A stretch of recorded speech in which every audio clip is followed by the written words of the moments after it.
नमस्कार जी। आज की मीटिंग अपन शुरू करते हैं। आज का जो हमारा हेल्थ सेशन है वो डेंगू के ऊपर रहेगा। डेंगू कैसे फैलता है, कैसे इसके कौन से सिम्टम है और हमारी बॉडी में क्या इफेक्ट नजर आता है और कैसे हम इससे बचा कर सकते हैं। तो थोड़ी सी बात मैं स्टार्टिंग में कोरोना की करूंगा। जैसे हमने देखा है कोरोना एक वायरस से था जो हम हम सबको पता है कोरोना नाम का एक वायरस आया था जो क्या करता था, एक आदमी को फैलता था फिर दूसरे आदमी के अंदर जाता था। कहने का मतलब जो वायरस था उसने क्या किया, जो मनुष्य की बॉडी थी उसको होस्ट बनाया हुआ था और उसको मनुष्य जब एक दूसरे को छूते थे तब फैलता था। लेकिन यहाँ पे समझने वाली बात ये है, अगर वो बंदा कोरोना से अफेक्टेड है तभी दूसरे आदमी को होता था। अगर वो बंदा कोरोना से अफेक्टेड नहीं है तो फिर दूसरे को कोरोना नहीं हो रहा था। तो सेम चीज यहाँ पे समझने वाली है। डेंगू एक वायरस के कारण होता है। मच्छर है जो मॉस्किटो, वो एक कैरियर है। मच्छर के काटने से कई बार हम बोलते हैं डेंगू होता है, नहीं, डेंगू एक वायरस से होता है, मच्छर उसका कैरियर है। तो यहाँ पे हम बात करेंगे जैसे मॉस्किटो डायरेक्ट इंसान से इंसान में जो डेंगू है इंसान टू इंसान नहीं फैलता, एक इंसान से दूसरे इंसान से नहीं फैलता, ये मच्छर के कारण फैलता है। जब किसी आदमी को मच्छर काटता है वो भी स्पेशल टाइप का मच्छर होता है जो एक प्रजाति है एडिस इजिप्ट के नाम से। वही मच्छर अगर हमको काटेगा तो डेंगू होगा, लेकिन उसके लिए एक कंडीशन है, वो मच्छर को खुद डेंगू होना चाहिए फिर हमको डेंगू होगा। कई बार हम बोलते हैं अभी मच्छर तो बहुत है लेकिन उस घर में तो डेंगू नहीं हो रहा, हमारे घर में होगा, तो उसका यही कारण है। और आगे बात करते हैं, जो ये मच्छर है स्पेशल मॉस्किटो एडिस इजिप्ट नाम का, ये हैवी बॉडी फ्लाइज होते हैं, मतलब मक्खी की तरह होता है, इसलिए ये 3 फुट से ज्यादा नहीं उड़ सकता। इसीलिए हमें सबसे ज्यादा जरूरी पार्ट है हमारी बॉडी का निचला पार्ट है जो 3 फुट वाला, उसको ढक के रखना जरूरी है। पैरों में शूज डाले होने चाहिए, सॉक्स डाली होनी चाहिए, लोअर डाली होनी चाहिए, ये सबसे ज्यादा जरूरी है। और ये जो मच्छर हैं सुबह और शाम को एक्टिव होते हैं, दिन चढ़ते टाइम और दिन छिपते टाइम, ये 2 टाइम मैक्सिमम एक्टिव होते हैं। तो सबसे ज्यादा ध्यान हमने सुबह के टाइम जब सूरज चढ़ रहा होता है और शाम के टाइम जब सूरज छिप रहा होता है उस टाइम ध्यान रखना है। और 99% अब क्या चल रहा है, जैसे बच्चे हैं जहाँ हम भी हैं, मॉर्निंग टाइम सो रहे होते हैं ज्यादा टाइम, ज्यादातर लोग, और शाम के टाइम बच्चे खेलते हैं, तो शाम को बहुत ज्यादा ध्यान रखना जरूरी। हम भी मार्केट में या इधर उधर रहते हैं, शाम को एक्टिव रहते हैं, तो शाम के टाइम हमारी बॉडी पूरी ढकी होनी चाहिए, कम से कम 3 फुट निचला हिस्सा, ताकि मच्छर हमको काट ना पाए। और हमें पता है डेंगू साफ पानी में रहते हैं, और साफ पानी में जैसे हमारे घर में साफ पानी कहाँ पे मिलता है, फ्रिज के अंदर, फ्रिज के पीछे जो जहाँ पे पानी निकलता है, कोई टायर वगैरह पड़े हैं, कोई गमले के अंदर पानी है वो डालते हैं हम रोज डेली बेसिस पे, वहां पे इकट्ठा हो रहा है साफ पानी। कूलर के अंदर पड़ा है, हमने काफी दिनों से नहीं निकाला, किचन के अंदर हो सकता है, वॉशरूम के अंदर हो सकता है। कई बार क्या होता है कोई टॉयलेट वगैरह हमने ऊपर बना रखी है या एक तरफ हम यूज नहीं करते, तो वहां पे हो सकता है जो यूज नहीं कर रहे, क्योंकि रेगुलर यूज में तो हम वॉश कर रहे हैं कंटिन्यू। कई बार ऐसी जगह जहां पे हम साफ पानी को कई दिनों तक खड़ा रखते हैं, वहां पे ये मच्छर हो सकते हैं। और जहां पे मैं आपको एक सिंपल सा तरीका भी बताता हूँ, कई बार बाहर कई जगह ऐसी होती हैं अपने आसपास जहां पे साफ पानी होता है लेकिन हम उसको हिलाते नहीं, ना ही हम उनको उसकी तरफ ध्यान देते हैं, लेकिन वहां पे भी मच्छर हो सकता है। और हम इन चीजों पे क्या कर सकते हैं, कोई भी ऑयल उस पानी के ऊपर डाल दीजिए, कोई भी ऑयल, चाहे थोड़ा सा डाल दीजिए, कोई किसी, चाहे वो रिफाइंड है चाहे सरसों का है, जो मर्जी ऑयल उसके ऊपर डाल दीजिए, जिसके कारण उसकी ऑक्सीजन की सप्लाई बंद हो जाएगी और बहुत कम चांसेस हैं भी जो मच्छर बनेंगे, मतलब अपना जो उनके एग हैं वो मच्छर में कन्वर्ट होंगे। तो हम इस चीज से भी हम उसकी सप्लाई रोक सकते हैं। और आपको ये जानकर हैरानी होगी, बहुत सारे लोग क्या करते हैं, जैसे कूलर की सफाई करते हैं या फ्रिज की सफाई करते हैं, हम क्या करते हैं, 99% हम यही करते हैं, जैसे कूलर है उसको जैसे ही धूप में रख देते हैं और साफ हो गया, और जैसे गमले है वो धूप में रख दिए, या जो भी चीज हम धूप में रख देते हैं और साफ हो गया, हम ये समझते हैं भी अभी जहां पे पानी नहीं है और जहां पे मच्छर खत्म हो गया। लेकिन आपको ये चीज समझनी है, कहीं पे भी अगर एग है विदाउट वाटर 1 साल तक सरवाइव कर सकते हैं, जैसे उनको पानी मिलेगा वो फिर से एक्टिव हो जाते हैं। कूलर के अंदर कोशिश कीजिए कोई कपड़ा वगैरह, जो कोई स्क्रबर वगैरह उसको करिए, स्क्रब कीजिए अच्छी तरह से, ताकि वो अंडे डिस्ट्रॉय हो जाए, जो मच्छर के एग हैं वो डिस्ट्रॉय हो जाए, क्योंकि 1 साल 6 महीने से लेके 1 साल तक सरवाइव कर सकते हैं। हमने कूलर क्या किया, अच्छी तरह से सुखा दिया, उसको बंद करके रख दिया, और जैसे ही दोबारा उसके अंदर पानी डालते हैं तो वो एग ही दोबारा एक्टिव हो जाते हैं। तो 6 महीने से 1 साल तक आप इस चीज का ध्यान रखना है, और स्क्रब लीर से अच्छी तरह से साफ किए ताकि वो अंडे हैं जो वो डिस्ट्रॉय हो जाए। और इसके बाद अगर हम बात करेंगे, जो मॉस्किटो की लाइफ है वो सबसे पहले एग होता है। मान लो जब मतलब मॉस्किटो एग देते हैं तो वो एग 2 दिन तक रहते हैं, एग से बनता है लार्वा, वो 5 से 7 दिन रहता है, और फिर लार्वा से बनता है प्यूपा, जो स्टेजेस है प्यूपा, वो 2 दिन है, उसके बाद मच्छर बनता है। मतलब एक एग से मच्छर निकलने का टाइम 9 से 11 दिन है। अगर हमारे घर के अंदर 9 से 11 दिन के अंदर पूरे का पूरा साफ पानी चेंज हो रहा है, क्योंकि ना तो एग, लार्वा और प्यूपा, ये 3 स्टेज ऐसे ही हैं जहां पे हमें बिल्कुल भी टेंशन नहीं है। अगर हमारे घर के अंदर 9 और 11 दिन के अंदर अंदर सारा पानी साफ कर रहे हैं, जो भी मतलब मूव कर रहे हैं, तो हमारे घर के अंदर वो डेंगू के जो एग है वो नहीं रहेंगे, वो मच्छर नहीं आएंगे हमारे घर पे। हमें कहने का मतलब लगभग हर हफ्ते हमारे घर के अंदर सफाई करनी जरूरी है। और अगर आगे बात करें, तो अगर ये मान के चलिए 9 से 11 दिन हमने घर पे सफाई नहीं की, तो मच्छर बाहर आ गया, मतलब मच्छर बन गए, फिर वो अगर हमको काटते हैं, इसका मतलब भी ये नहीं है हमें डेंगू हो जाएगा। अगर वो खुद मच्छर के अंदर डेंगू वायरस होगा तभी हमको डेंगू होगा। और जब हमें वो मच्छर काटता है तो ऐसा नहीं है उसी दिन हमें बुखार आ जाएगा। ये जब वो वायरस हमारे अंदर, उसने एक जस्ट सिंगल वायरस भी हमारे अंदर छोड़ दिया तो हमें टाइम लगेगा वायरस, क्योंकि वो वायरस लीवर के अंदर जाता है, उसको टाइम लगता है कम से कम 4 से 7 दिन मल्टीप्लाई होने में, फिर हमें बुखार आएगा। और बुखार क्या आएगा, बहुत ज्यादा बुखार आएगा, 104 से 105 डिग्री तक बुखार आएगा, बहुत तेज। इसीलिए कहते हैं अगर घर के अंदर किसी एक पर्सन को डेंगू हो गया तो बहुत ज्यादा चांसेस हैं पूरे फैमिली को होने का। और ये हमेशा एक कहावत भी बनी हुई है, अगर ये बुखार, डेंगू बुखार एक घर में हमारे एक पर्सन को आ गया तो ये पूरी फैमिली को लेके जाता है, फिर सबको होता है। उसका कारण है क्योंकि मच्छर भी वही है और डेंगू अफेक्टेड जो पर्सन है वो भी वही है। जब भी मच्छर उसको काटेगा, वो मच्छर क्या करेंगे, दूसरे पर्सन को काटेंगे, तो घर के अंदर ही वायरस मूव कर रहा है। तो इस कारण से हमें ये उन घरों में बहुत ध्यान रखना है हमने। तो क्या कर सकते हैं, पहली बात तो हम मच्छर हमें काटे ना, उसके लिए हम क्या कर सकते हैं, मच्छरदानी वगैरह लगा सकते हैं, कोई हिट ऑल आउट जो भी हम सोर्स अपना सकते हैं वो लगा सकते हैं। दूसरा, हमें जाली दरवाजे बंद रखने चाहिए ताकि मच्छर बाहर से भी ना आए।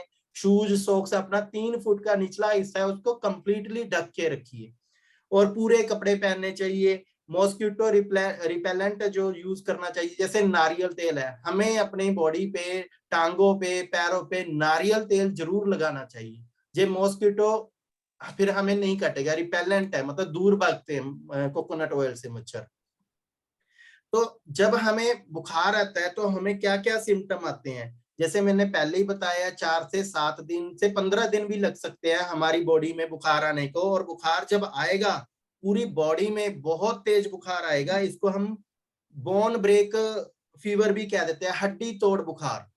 और इसका एक सिम्टम है थकावट बहुत होगी, सिर दर्द बहुत ज्यादा होगा, आंखों के एग्जैक्टली पीछे दर्द होगा।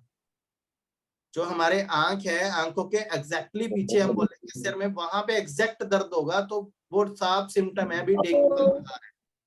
ज्वाइंट पेन होगा, ज्वाइंट में पेन्स रहेगा, उल्टियां वगैरह लग जाएंगी, स्किन के ऊपर रेशेस आएंगे, स्किन पे ऊपर रेशेस मतलब रेड रेड हो जाएगा, खांसी वगैरह लग जाएगी। तो ये सारे सिम्टम है जिसके कारण हमें डेंगू का इलाज करवाना है। जहाँ इसके लिए सिंपल टेस्ट भी होते हैं, वो हमें टेस्ट करवाने चाहिए। तो डेंगू 4 तरह का होता है, टोटल डेंगू 4 तरह का होता है, जिसमें एक बंदे को एक टाइप का अगर डेंगू हो गया, उसके बाद उसी टाइप का डेंगू पूरी लाइफ में नहीं होता। मतलब एक बंदे को 4 बार मैक्सिमम डेंगू हो सकता है, इससे ज्यादा बार डेंगू नहीं हो सकता, क्योंकि हमारी बॉडी एक बार जब डेंगू होगा उससे लड़ने के लिए एंटीबॉडीज बना लेती हैं, फिर उस तरह का डेंगू हमें नुकसान नहीं करता। लेकिन जब ये ध्यान रखना जरूरी है, एक तरह का डेंगू हो गया, फिर दूसरी तरह का डेंगू भयानक रूप में आएगा बाहर। मान लो फर्स्ट टाइप हो गया, हम ठीक हो गए, जब सेकेंड टाइप का डेंगू होगा उससे बहुत ज्यादा हमें ध्यान रखने की जरूरत है। और 4 टाइप में से एक टाइप ऐसी है, अगर उस टाइप का डेंगू अगर हमें होता है, उसमें जो बुखार है, फीवर है, वो ब्रेन को चढ़ता है। अगर 24 घंटे में इलाज नहीं होता तो डेथ भी हो सकती है।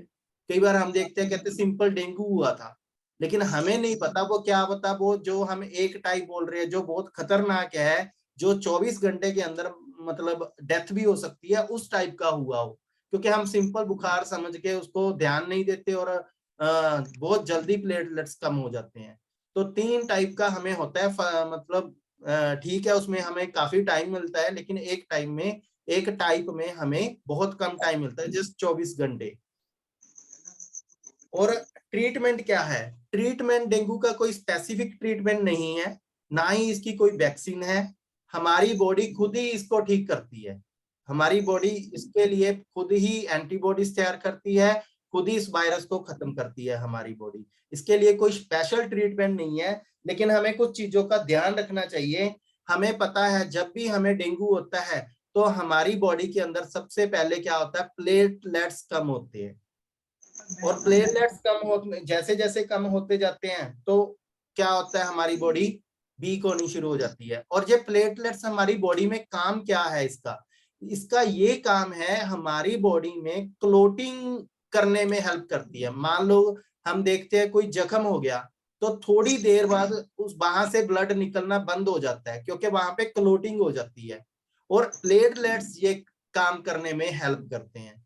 और इसीलिए कहते हैं जब किसी को डेंगू है, उसके प्लेटलेट्स कम हो गए, तो बहुत बहुत ध्यान रखना जरूरी है, उसके ऊपर कोई ब्लीडिंग, कोई चोट ना लगे, क्योंकि अगर चोट लगती है तो खून बंद नहीं होगा, क्योंकि प्लेटलेट्स कम हो रहे हैं। तो इसलिए बहुत मुश्किल होगी अगर किसी को ब्लीडिंग होगी। तो इसीलिए रेस्ट करना सबसे ज्यादा जरूरी है इस चीज में। अगर 20,000 से कम प्लेटलेट रह गए तो वहां पे बहुत निगाह रखनी जरूरी है, भी बंदे का ध्यान रखना जरूरी है।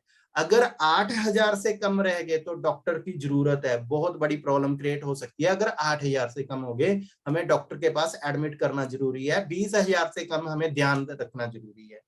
डेंगू में हमें जैसे हम कह रहे हैं, डेंगू में कभी भी अगर किसी को डेंगू का बुखार है, कभी भी पेन किलर नहीं लेनी चाहिए। देखिए जॉइंट पेन होते हैं, बहुत बुखार भी तेज होता है, लेकिन कभी भी पेन किलर नहीं लेनी चाहिए। जैसे एस्प्रिन है, डिस्प्रिन है, ब्रोफन है, डिक्लोफेनेक है। उसका कारण है क्योंकि ये ब्लीडिंग कर सकती है बॉडी में, पेन किलर नहीं लेनी।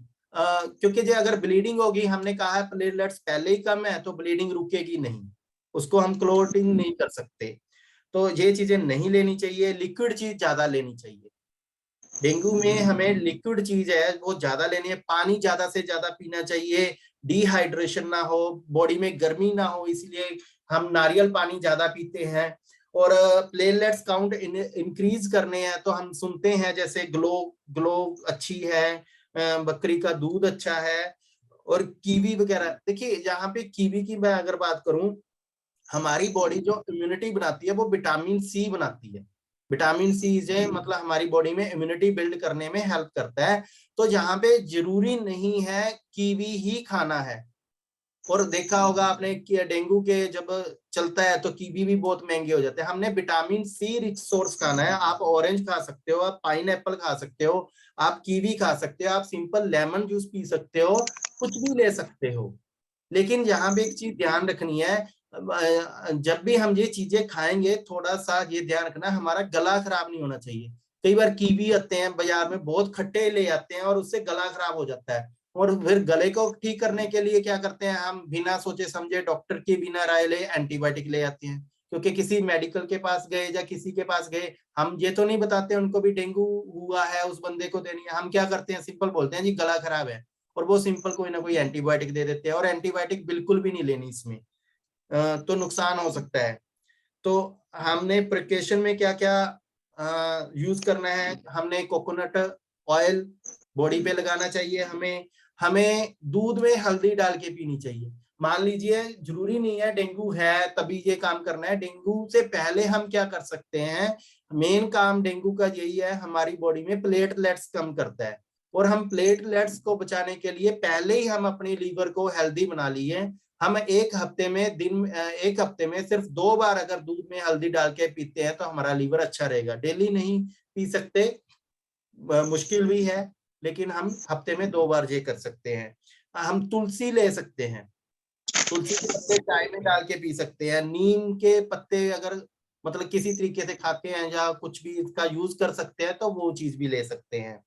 और हमें क्या चीज अवॉइड करनी है, बिल्कुल ऑयली फूड बिल्कुल अवॉइड करना है डेंगू में। हमें जंक फूड बिल्कुल अवॉइड करना है। हमें अनियन नहीं खाना, हमने गार्लिक नहीं खाना चाहिए, हमें कोई भी कार्बोनेटेड ड्रिंक नहीं लेना। कई बार हम ये बोलते हैं लिक्विड लेना चाहिए, लिक्विड में नॉर्मल जैसे लेमन जूस हो गया, नारियल पानी हो गया, सिंपल पानी हो गया, ये चीजें पीनी है। लेकिन ऐसा नहीं है कोका कोला स्प्राइट ये चीजें पीनी है, ये नहीं हमने डेंगू में यूज करनी।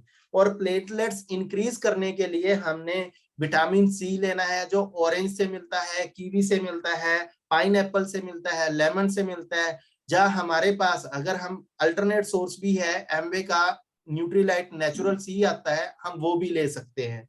हमें प्लेटलेट्स इंक्रीज करने के लिए प्रोटीन की जरूरत है। आप पल्सेस खा सकते हैं, आप प्रोटीन वाली कोई भी चीज जो हमारे घर में है, प्रोटीन जिसमें रिच सोर्स है वो खा सकते हैं। जैसे दूध पी सकते हैं, जहाँ मतलब जिसमें भी प्रोटीन है, जितनी भी दालें वगैरह हैं वो खा सकते हैं। इसका अल्टरनेट भी हमारे पास है, एम्बे का आल प्लांट प्रोटीन आता है, हम वो भी ऐड कर सकते हैं। इसी तरह हम जैसे दूध में हल्दी अच्छी है, लीवर के लिए अच्छी है, अगर हम वो चीज ट्राई कर सकते हैं तो बेस्ट है। अगर नहीं, इसका अल्टरनेट एम्बे का मिल्क थिसल आता है जो लीवर के लिए स्पेशल है, जो लीवर को हेल्दी रखने में हेल्प करता है, हम भी वो भी ऐड कर सकते हैं। तुलसी हम सिंपल हम सबके घरों में होती है, हम वहां से तोड़ के चाय में डाल सकते हैं, अच्छी बात है, वैसे भी लेनी चाहिए, इम्यूनिटी अच्छी बनती है। अगर हम वो चीजें नहीं कर सकते तो इसका अल्टरनेट एम्बे में आता है, एम्बे की न्यूट्रीलाइट हर्ब है जो तुलसी वो आती है, हम वो ऐड कर सकते हैं। अगर किसी के प्लेटलेट्स कम है, किसी को डेंगू है, तो एम्बे की न्यूट्रीलाइट की 2 चीजें ऐसी हैं जो बहुत हेल्प करती हैं। एक तो जिनसिंग आती है एम्बे की, अगर वो बंदा कोई पर्सन जिसको डेंगू है वो सुबह शाम 2-2 टैबलेट जिनसिंग की सुबह दोपहर शाम नेचुरल सी प्रोटीन पाउडर ये चीजें लेता है तो उसके प्लेटलेट्स बहुत चांसेस हैं भी बहुत डाउन नहीं जाएंगे, क्योंकि ये हेल्प करते हैं प्लेटलेट्स को इंक्रीज करने में, उनको ज्यादा दिक्कत नहीं आएगी। वरना जो मैंने बताया अल्टरनेट वो भी आप यूज कर सकते हैं। तो thank you, over to Rinku ji. आज का ये हेल्थ सेशन यहीं तक था, ओवर टू रिंकू जी। हाँ जी, सबसे पहले सभी को नमस्कार। और सतीश जी ने आज काफी अच्छा बताया।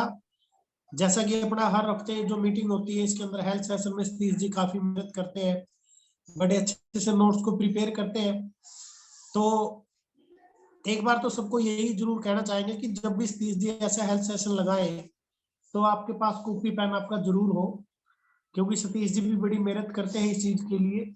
और जब हमें नो डाउट नॉलेज होगी तभी हम अच्छे सलाह किसी को भी दे सकते हैं। कोई अपना मोटिव केवल ये नहीं है कि हमने अपने सप्लीमेंट ही सबसे पहले देने हैं। अगर कोई नेचुरल वे है जैसे सतीश जी बताते हैं और उसका उसमें इंटरेस्ट है तो सबसे पहले आप उसको वो रिकमेंड करें। अगर वो ये लगता है कि सप्लीमेंट की जरूरत है तो सप्लीमेंट हम उनको बता सकते हैं। लेकिन ये सारी चीजें तभी बताई जा सकती है जब हमें बहुत